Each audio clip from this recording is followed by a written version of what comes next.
I was 55 years married when my wife told me she didn't love me anymore. Not with anger, not with tears, just factually, like she was reading the weather. My name is Harold. I'm 82 years old, and I destroyed my marriage due to a minor mistake. I met Catherine in 1968. She was working at a diner on Route 9, pouring coffee with this smile that made you forget you'd ordered anything at all. I was 27, working construction, thought I was hot stuff with my paycheck and my Chevrolet. I asked her out 6 times before she said yes. On our first date, I took her to a drive-in movie. I don't remember what we watched. I just remember the way she laughed, loud and unashamed, like she wasn't trying to impress anybody. That's what got me. She was real, completely, authentically herself. She had this way of tilting her head when she listened to you, like what you were saying was the most important thing in the world. I fell in love with that attention. The irony is, I'd spend the next 5 decades refusing to give her the same. We got married 8 months later. Small ceremony, her mother cried. My father got drunk, and Catherine wore a dress she sewed herself. Pale blue with white lace at the collar. I can still see her walking down the aisle of that little church, bouquet of daisies in her hand, eyes locked on mine like I was the only person in the room.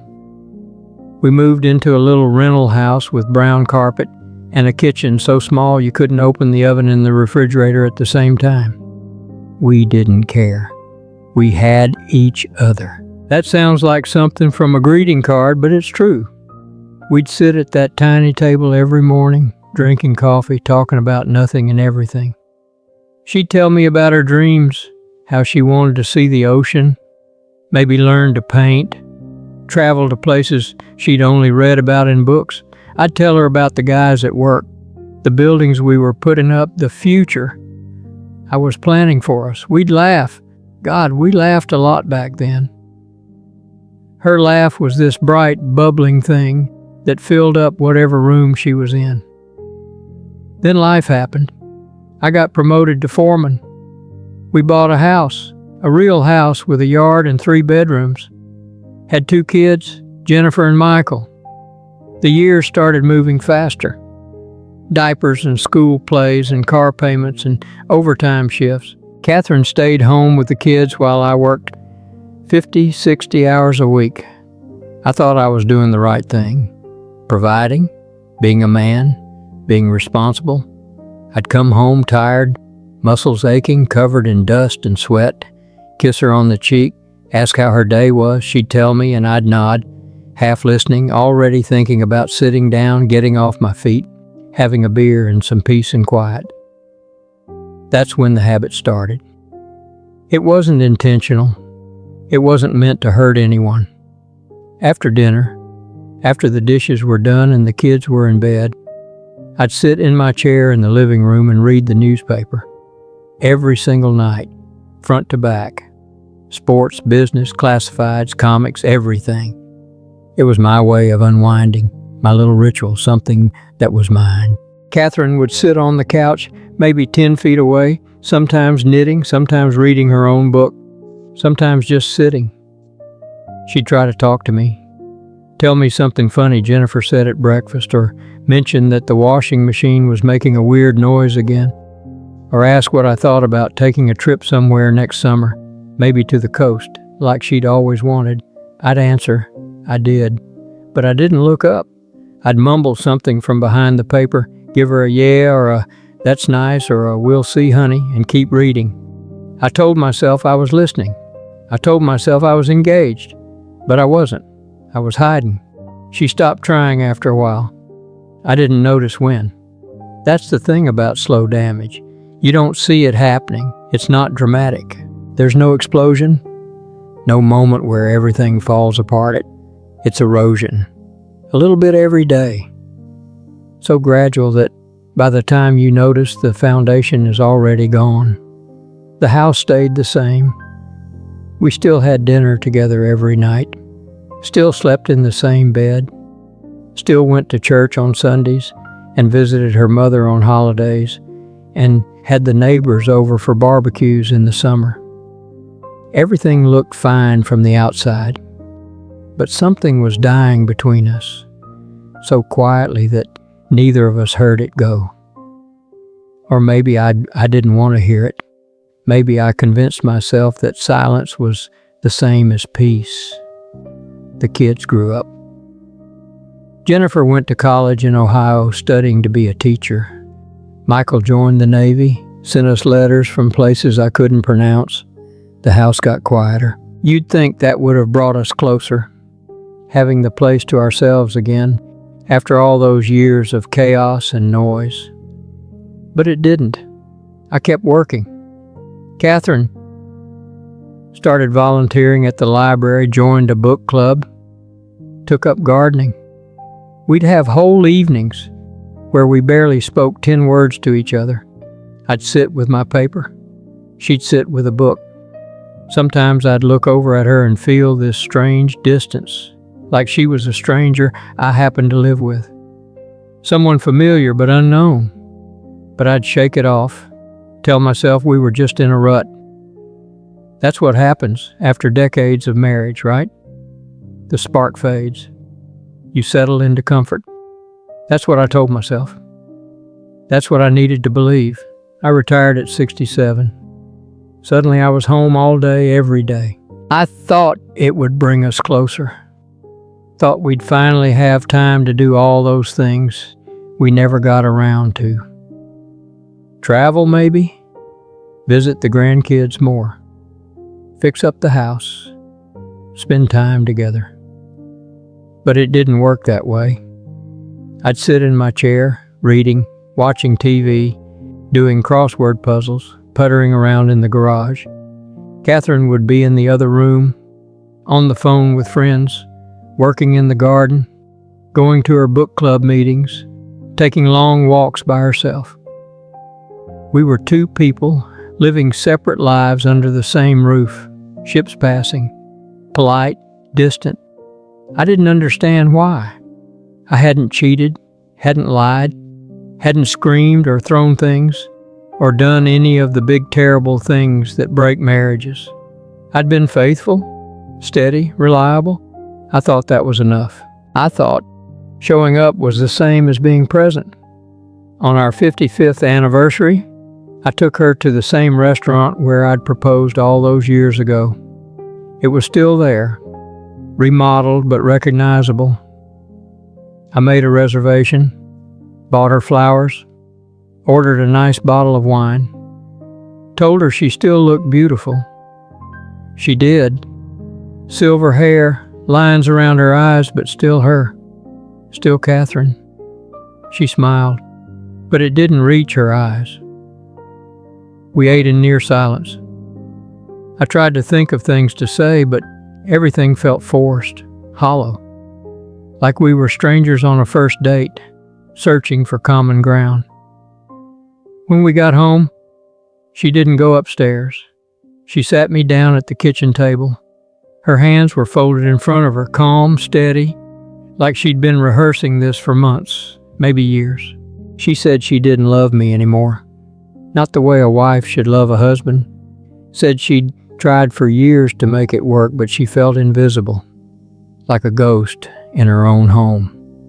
Said that for decades I'd chosen the newspaper over her, chose television over conversation, chose silence over connection, chose comfort over effort.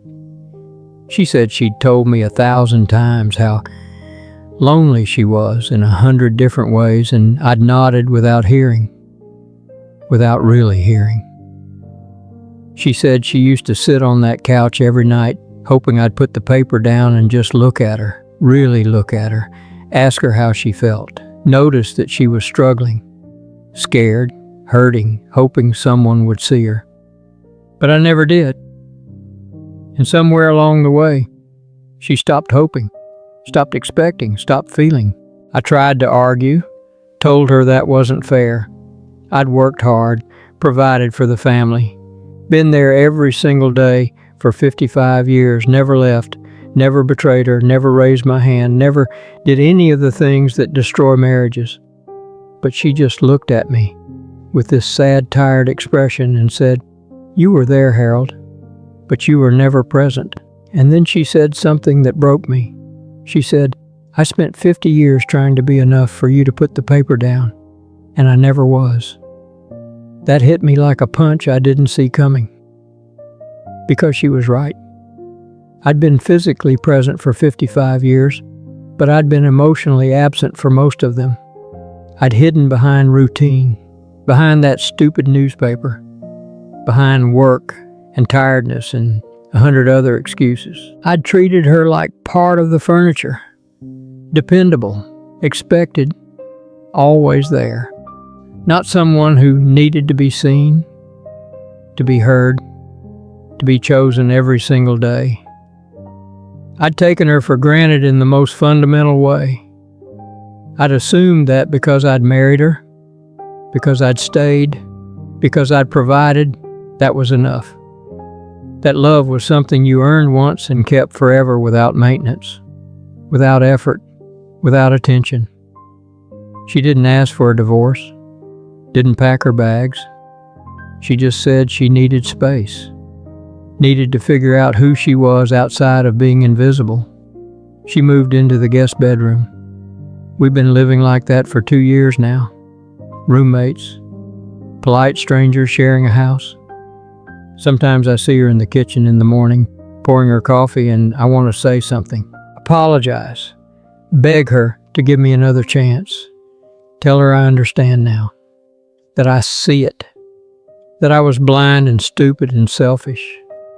But the words stick in my throat because I know it's too late. You can't undo 50 years of neglect with an apology. You can't fix a wound that deep with a conversation. You can't make someone feel seen after decades of looking right through them. I look back now and I see it so clearly.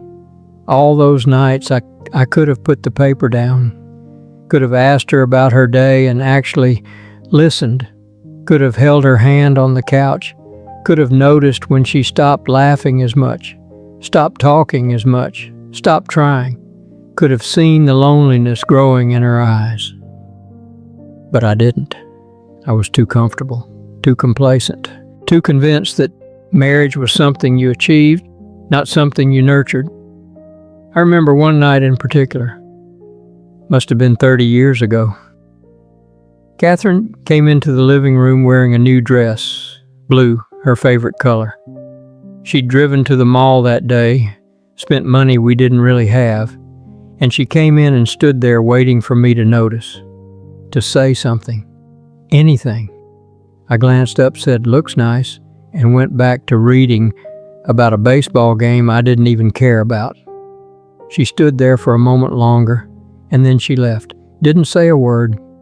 I thought everything was fine. I didn't know that was the night something in her gave up. That was one of 1,000 small deaths. 1,000 moments where I chose newsprint over the woman I promised to love. The worst part isn't the silence now. It's knowing that she tried. For years, she tried to reach me, and I looked right past her every single time, too absorbed in something that didn't matter to see the person who mattered most. The newspaper is long gone now. Nobody reads newspapers anymore. But the damage remains. I don't tell you this for pity. I tell you this because I see couples everywhere doing the same thing. Sitting together but staring at screens. Living together but not connecting. Assuming that because they're not fighting, everything's fine. It's not. The absence of conflict isn't the same as the presence of love. Connection requires effort. It requires attention. It requires choosing each other over and over again, especially when it's easier not to. And the small things you ignore today, the little moments of disconnection, they become the unbridgeable distance of tomorrow. If you're married, if you love someone, put the damn phone down, put the paper down, turn off the TV, look at them. Really look. Ask them how they're doing and wait for the real answer. The one beneath the "I'm fine." Listen. Be present. Not just today, but tomorrow, and the day after that, and every day after. Because one day you'll look up and realize that the person you thought would always be there has already left, even if they're still sitting across from you. I lost 55 years to a habit I didn't think mattered, to a routine that felt harmless, to the arrogant assumption that love could survive on autopilot. It can't. Love is a choice you make every single day, in 1,000 small ways, and I stopped choosing her somewhere along the way. Don't make my mistake. Don't wait until it's too late to see the person you love.